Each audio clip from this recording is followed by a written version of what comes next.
ఏమండి పిలిచారు? ఈరోజు మన ఇంటికి అతిథులు వస్తున్నారు. రుచికరమైన భోజనాలు చెయ్యి. మన తోటలోని రంగయ్యకు చెప్పి తీయటి మామిడిపళ్ళు కోసుకొని రమ్మని చెప్తాను. నువ్వు వెళ్ళు. సరేనండి. రంగయ్య, రంగయ్య. ఏమైంది అయ్య గారు పిలిచారు? ఈరోజు మా ఇంటికి అతిథులు వస్తున్నారు. తోటలోని తీయటి మామిడిపళ్ళు కోసుకొని ఇంటికి ఎత్తుకొనిరా. సరే అయ్య గారు. నువ్వు వెళ్ళు.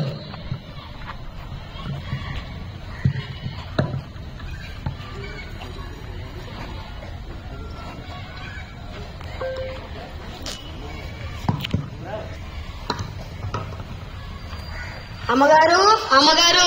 ఏమి రంగయ్య పిలిచావు? అయ్యగారు తోటలోని మామిడి పళ్ళు రుచికరమైనవి తీసుకురమ్మన్నారు. అక్కడ పెట్టు రంగయ్య. ఇక్కడ పెట్టాను చూడండి అమ్మగారు. సరే రంగయ్య, నువ్వు వెళ్ళు.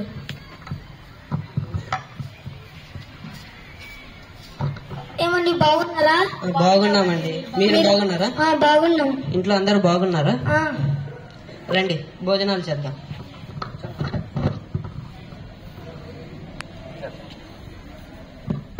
రాదా, భోజనాలు ఎత్తుకొనిరా.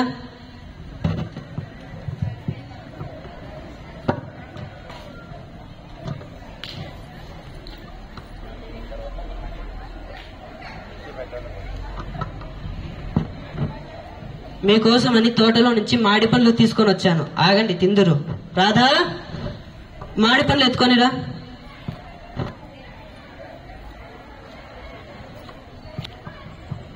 చీచి, మామిడిగా ఇంత ఎప్పుడు తినలేదు జీవితంలో. చీచి, ఇంత పుల్లని మామిడికాయలు నా జీవితంలో ఎప్పుడు తినలేదు. చిచ్చి, ఇంత పుల్లని మామిడికాయలు నా జీవితంలో ఎప్పుడు తినలేదు. అవునా? ఇంకొన్ని మామిడి పళ్ళు రుచి చూడండి. చిచ్చి, ఇవి కూడా బాలేవు. చిచి, ఇవి కూడా బాలేవు, చాలా పుల్లగా ఉన్నాయి. చిచ్చి, ఇవి కూడా బాలేవు, చాలా పుల్లగా ఉన్నాయి. అవునా? అయ్యయ్యో, ఈ రంగయ్య వల్ల నా పరువంతా వెళ్ళింది. ఈ రోజు రంగయ్యకి ఎలాగైనా బుద్ధి చెప్తాను. రంగయ్య, రంగయ్య. ఏమైంది అయ్య గారు? నీకు బుద్ధి ఉందా? తెలివి ఉందా?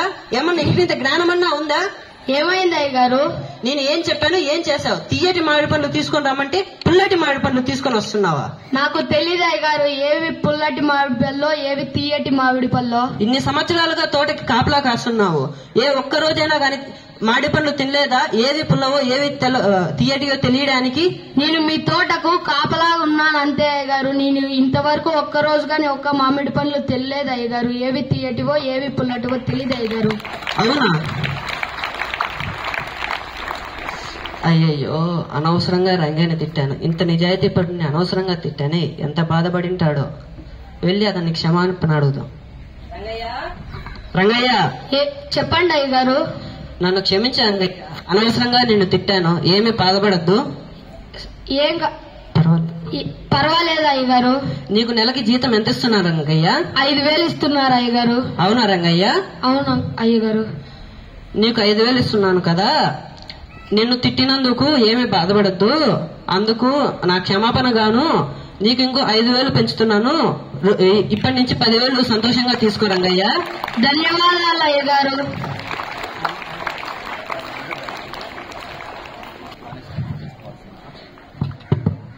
Honesty is the best policy.